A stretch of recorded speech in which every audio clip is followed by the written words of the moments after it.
साथियों सलाम, नमस्ते, सत श्री अकाल और जय भीम जोहार। आसान नहीं होता है किसी जिम्मेदारी को निभाना, और वो भी जिम्मेदारी ऐसी कि किसी महत्वपूर्ण राज्य में एक मंत्री पद की जिम्मेदारी निभाना। तो साहब, जब जिम्मेदारी मिलती है आपको, अब मंत्री पद जैसी जिम्मेदारी मिलती है, तो कोई भी बयान देने से पहले 100 बार आपको सोचना चाहिए कि आप दरअसल कह क्या रहे हैं। क्योंकि कहा यह जाता है कि जिस तरह तीर निकल जाती है कमान से, वापस नहीं लौट सकती, उसी तरह अगर आपके कंठ से कोई बोल बाहर आ जाते हैं तो आप उसे बैक टू पेवेलियन हरगिज नहीं कर सकते। ये मामला किसका है दोस्तों? ये मामला झारखंड का है। और झारखंड के बड़े मंत्री कभी हुआ करते थे, हाजी हुसैन अंसारी, मधुपुर वाले हाजी साहब, कोरोना के दौर में जो जुदा हो गए, बिछुड़ गए। सिर्फ जेएमएम से नहीं, झारखंड की एक बड़ी शख्सियत थी हाजी हुसैन अंसारी। उनका एक और मामला दोस्तों, रांची में क्या झारखंड में बड़े चर्चा में है, वो ये है कि अभी महाधिवेशन चल रहा है। आपने कई चैनल पर आपने तस्वीरें देखी होंगी। मैं रेगुलर तस्वीरें नहीं दिखाना पसंद करता, मैं बात करता हूं, एनालिसिस करता हूं दोस्तों, विश्लेषण करता हूं, खबर के अंदर की खबर क्या है दरअसल वो बताने की हमारी कोशिश रहती है। तो साहब, खबर ये थी कि कई लोगों के पोस्टर वार चले, कई लोगों की तस्वीरें, जेएमएम के जो कद्दावर लीडर रहे, जो फ्रीडम फाइटर रहे, जिन्होंने हमारे झारखंड को बनाने में बड़ी भूमिका निभाई, अपनी जान कुर्बान कर डाली, बलिदान कर डाला अपने आप को, उन लोगों की भी तस्वीरें थी। स्वाभाविक है, होनी भी चाहिए। लेकिन झारखंड आंदोलन में जिनकी भूमिका रही, और वैसी पार्टी जेएमएम कही जाती है, और उसके बड़े टावरिंग कहा जाता है, टावरिंग कैरेक्टर रहे, टावरिंग लीडर रहे हाजी हुसैन अंसारी। उनकी तस्वीरें नदारत है, गायब है।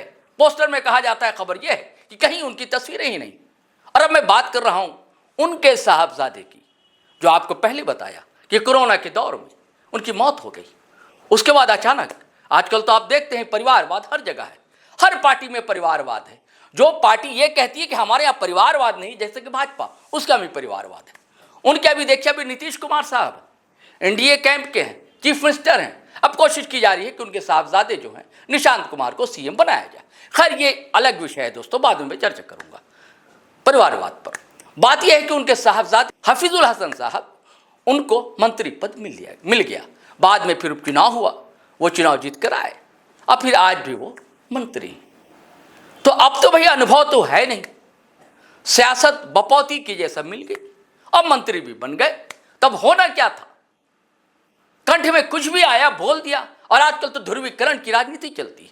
कोई हिंदू वोट का ध्रुवीकरण कर रहा है, कोई यादव वोट का ध्रुवीकरण कर रहा है, कोई आदिवासी वोट झपटना चाहता है, तो किसी को मुसलमान वोट की पड़ी भी है। और मुसलमान का इस्तेमाल आजकल गेंद के जैसा हो रहा है। एक ऐसा बच्चा मुसलमान हो गया है जिसे हर कोई गोद में लेना चाहता है, पुचकारना चाहता है, समझना तो चाहता है या नहीं पता नहीं, खुदा जाने। लेकिन ये साहब तो खुद मुस्लिम समाज से आते हैं, अब पसमानदा समाज से आते हैं, कहा जाता है ओबीसी समाज से आते हैं। तो इन्होंने वो बयान दे डाला कि भाई साहब, शरीयत जो है वो बड़ी है हमारे लिए, और उसके बाद हमारा संविधान है।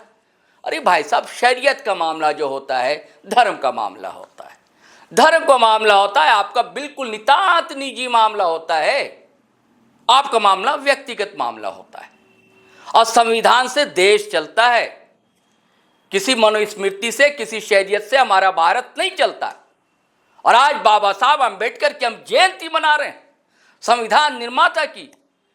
यह तो फिर खोखली बातें हुई, खोखला ड्रामा हुआ। क्या आप उनकी तस्वीरों के सामने फूल माला अर्पण कर देते हैं, आप श्रद्धांजलि अर्पित कर देते हैं? इससे बात नहीं बनती है साहब, उनकी कई बातों पर चलना होता है। दोस्तों, अगर आप जानना चाहेंगे तो GTRoadLive.com पर एक आर्टिकल है, सीनियर जर्नलिस्ट है चंद्रभूषण जी, नवभारत टाइम्स में रहे, अमर उजाला में रहे, कई अखबारों में कई किताबें उनका एक आर्टिकल पोस्ट किया है हमने GTRoadLive.com पर, कि उन्होंने क्या क्या चुनौतियां बताई थी बाबा साहब डॉक्टर भीमराव अंबेडकर ने। इस संबंध में उसे पढ़ा जाना चाहिए।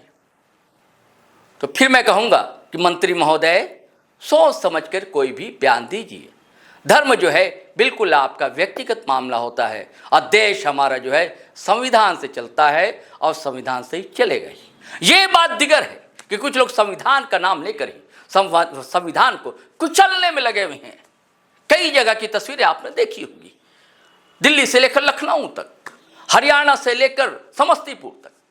तो चलिए साथियों, आज इतने ही, फिर हम नए वीडियो के साथ आपके सामने हाजिर होंगे। लेकिन उससे पहले आपसे आग्रह है, गुजारिश है कि अगर आपने हमारा चैनल सब्सक्राइब नहीं किया दोस्तों तो ज़रूर कर लें। GT Road लाइव यूट्यूब पर भी हम हैं, इंस्टा पर हैं, फेसबुक पर हैं, और सब्सक्राइब कर लें। और वीडियो ज़्यादा से ज़्यादा धड़ाधड़ खटाखट फटाफट शेयर करें, लाइक करें, कमेंट करें और हमें इजाज़त दीजिए। जय हिंद, जय भारत।